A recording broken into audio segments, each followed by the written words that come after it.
নমস্কার, আমি তরুণ ঘোষ। প্রথমেই আমার একটা প্রশ্ন রইল আপনাদের কাছে। এই প্রশ্নের উত্তর আপনারা দেবেন। সেটা হচ্ছে, এই যে প্রতিষ্ঠা বার্ষিকীতে আওয়ামী লীগ যে প্রচুর মিছিল বার করবে, সে ব্যাপারে কি কোনো রকম সিদ্ধান্ত হয়েছিল বা সিদ্ধান্ত জানানো হয়েছিল? আপনারা বলবেন হয়নি। সরকার একটা গোপন রিপোর্টের ভিত্তিতে এইটা করে। এটা করার অর্থ যে সতর্ক হয়ে যাও, না হলে পরে ঝামেলা হতে হবে, ঝামেলা পোয়াতে হবে। তার জন্য সরকার তড়িঘড়ি একেবারে 20,000, 2,20,000 সেনা পুলিশ মোতায়েন করে ফেলল। সরকারি সিদ্ধান্ত, আওয়ামী লীগ কিন্তু ঘোষণা করেনি। এবার যে ওদের যে গোয়েন্দা রিপোর্ট ছিল, সে গোয়েন্দা রিপোর্ট কিন্তু সঠিক ছিল।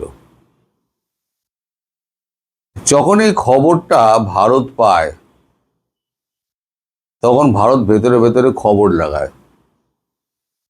খবর লাগিয়ে কাল রাত্রেই শেখ হাসিনাকে বিষয়টা জানায় যে এই জিনিস হতে যাচ্ছে। মানে যারা ক্ষমতাসীন দল, তাদের সঙ্গে জামাতপন্থী এবং এনসিপি, তার দলবল এবং কিছু মৌলবাদী, তারা শহর জুড়ে, দেশ জুড়ে একটা ভাঙচুর, উন্মাদনা একটা তৈরি করবে। তৈরি করে সেই নামটা আওয়ামী লীগের ঘাড়ে ঝুলিয়ে দেবে, যাতে আওয়ামী লীগের প্রতি মানুষের একটা বিতৃষ্ণা জন্মায়। এই খবর পাওয়ার সঙ্গে সঙ্গে শেখ হাসিনা বিদেশে যারা নেতারা রয়েছেন তাদেরকে পরিষ্কার বলে দেন, আজকে যেন কোনো মিটিং মিছিল না হয়, অন্তত দিনের বেলা তো, রাতের বেলা তো নয়। সব যেমন স্বাভাবিক আছে তেমনই থাকুক। 2025-এ প্রতিষ্ঠা দিবস যেভাবে পালিত হয়েছে, এবারেও সেভাবেই পালিত হোক। অনেক এরকম,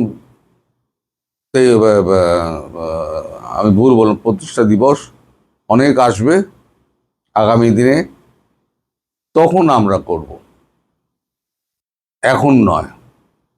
কারণ এখন করলে আমাদের ঘাড়ে বদনাম আসবে। এখন এই যখন ঘটনাটা ঘটে, আমি তখন জানতাম না।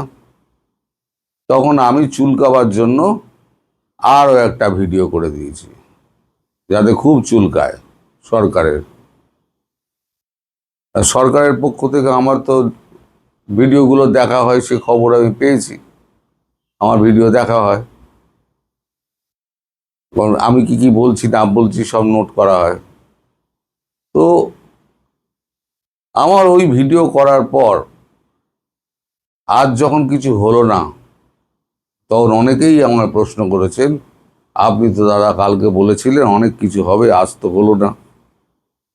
আজকে হলো না, তার কারণ হচ্ছে এইটা, যে আপনাদের নেত্রী পিছিয়ে আসতে বলেছেন ট্যাকটিক্যাল কারণে। কখনো কখনো যুদ্ধে পিছিয়ে যেতে হয়, সেটা কিন্তু পরাজয় নয়, সেটা এগোবার জন্য প্রস্তুতি নিয়ে আরো শক্তি সঞ্চয় করে শত্রুর ওপরে ঝাঁপিয়ে পড়ার জন্য তাকে পশ্চাৎপদ নিতে হয়। আওয়ামী লীগ নেত্রী কিন্তু তাই করেছেন। আপনারা হয়তো সকলে জানেন না, এই কারণে হয়তো আপনারা অবাক হচ্ছেন যে দেশ এত ব্যবস্থা নিল, সেনাবাহিনীকে ব্যারাক থেকে ফিরিয়ে আনা হলো, সব পুলিশকে নামিয়ে দেওয়া হলো, তাও সেরম কিছু হলো না কেন? তার কারণ এবং উত্তর ওই একটা ইনফরমেশনের মধ্যে লুকিয়ে আছে। এবং শেখ হাসিনা অত্যন্ত প্রাজ্ঞ মানুষ, তিনি বুঝেই গিয়েছিলেন যে এই চালটা দিয়ে মানুষকে ভুল বোঝানো হবে আওয়ামী লীগ সম্পর্কে, কারণ মানুষ এখন আওয়ামী লীগের পক্ষে চলে এসছে। আমি বহুদিন না ধরে বলছি একটা কথাই, যে একদিন দেখবেন ঘর থেকে আওয়ামী লীগের লোকেদের হাতের ধার ধরে টেনে নিয়ে তারা রাস্তায় বেরোবে, রাস্তায় বেরিয়ে তারা মিছিলে যোগদান করবে। আপনারা দেখেছেন পদে পদে সেই জিনিস হয়েছে। কালকেও রাত্রিবেলা কয়েকটা মিছিল ফিছিল হয়েছে, কিন্তু এই খবর পাওয়ার পর সমস্ত মিছিল ফিছিল বন্ধ করে দেওয়া হয়, যাতে আওয়ামী লীগের ঘাড়ে দোষ না চাপে। এখন আপনারা প্রশ্ন করতে পারেন যে আপনি তাহলে আগ বাড়িয়ে বললেন কেন? আমি আগ বাড়িয়ে বলেছি এই কারণে যে আমি সরকারকে একটু চুলকে দিতে চেয়েছিলাম। আচ্ছা, এবার একটা অন্য প্রসঙ্গে যাই। সেটা হচ্ছে, অনেকেই আমাকে লেখেন যে হিন্দুদের জন্য কি ব্যবস্থা হবে, বাংলাদেশি যে হিন্দু আছে।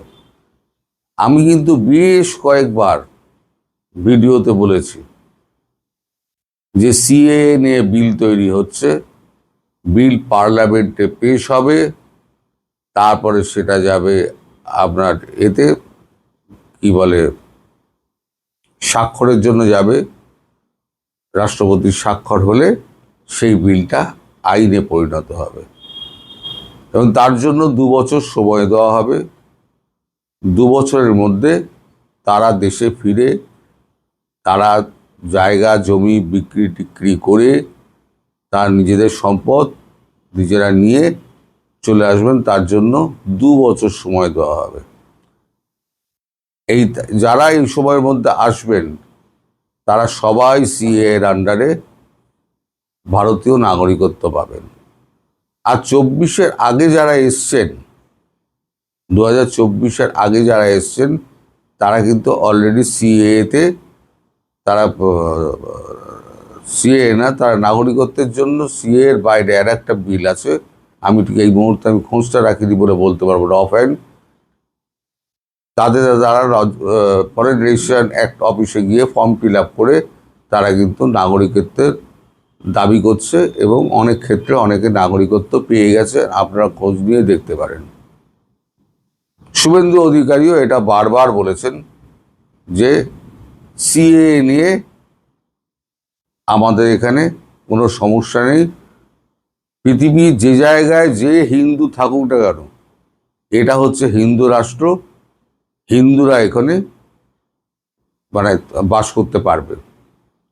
আমি এই প্রশ্নও করেছিলাম, যদি সারা পৃথিবীতে মুসলিম রাষ্ট্র থাকতে পারে, খ্রিশ্চান রাষ্ট্র থাকতে পারে, ইহুদি রাষ্ট্র থাকতে পারে, তাহলে একটা হিন্দু রাষ্ট্র থাকবে না কেন? বহুবার এই প্রশ্ন তুলেছিলাম। এবার এটা সেকুলারিজম শব্দটা আস্তে আস্তে সংবিধান থেকে মুছে দেওয়া হবে, সময় লাগবে, মুছে দেওয়া হবে। মুছে দিয়ে এইখানে করা হবে, হিন্দু রাষ্ট্র গঠন করা হবে। প্রত্যেকটা হিন্দুর অধিকার, সে যদি প্রমাণ করতে পারে সে হিন্দু, বংশানুক্রমিকভাবে সে হিন্দু, তাহলে তার নাগরিকত্ব মাটিতে পা দেওয়া মাত্র, সিএ হয়ে গেলে মাটিতে পা দেওয়া মাত্র, ভারতে প্রবেশ করা মাত্র সে ভারতীয় নাগরিকত্ব হিসেবে দাবি করতে পারে, এবং সে সঠিক সরকারি পদ্ধতি অবলম্বন করলে তার নাগরিকত্ব নিশ্চিত। যে সমস্ত সুবিধা পাওয়ার কথা সে সমস্ত সুবিধাগুলি পাবেন।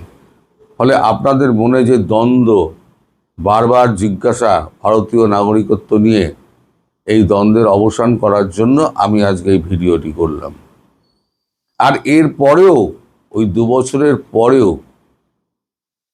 মানে যে সময়টা খোলা হবে তারপরে 2 বছরের পরেও যারা বাংলাদেশে থেকে যাবেন, আমি এটাও বারবার বলেছি, তাদেরকে ভারত বাংলাদেশি হিসেবেই ধরে নেবে।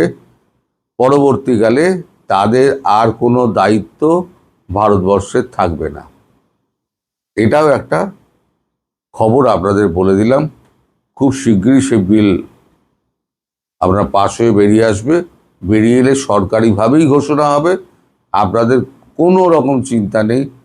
সরকার বিজ্ঞাপন দিয়ে, প্রজ্ঞাপন দিয়ে, সব দিয়ে জারি করে এবং জানিয়ে দেবে। এবং আমরা তো সমস্ত সোশ্যাল মিডিয়া এবং আমাদের মিডিয়া খবর তো তখন করবেই। পিন পড়লে যখন খবর হয়, এই খবর তো হবেই। তো আজকে যে মিছিল হলো না, সেটা নিয়ে আপনাদের আর কোনো মাথা ব্যথা নিশ্চয়ই থাকবে না, কারণ স্বয়ং আপনাদের নেত্রী এই মিছিল করতে বারণ করে দিয়েছিলেন। তাই এই মিছিল হয়নি, আর খোকাবাবুরা ফক্কা মেরে গেছেন। যেটা ধান্দা ছিল, সেই ধান্দাটা হলো না।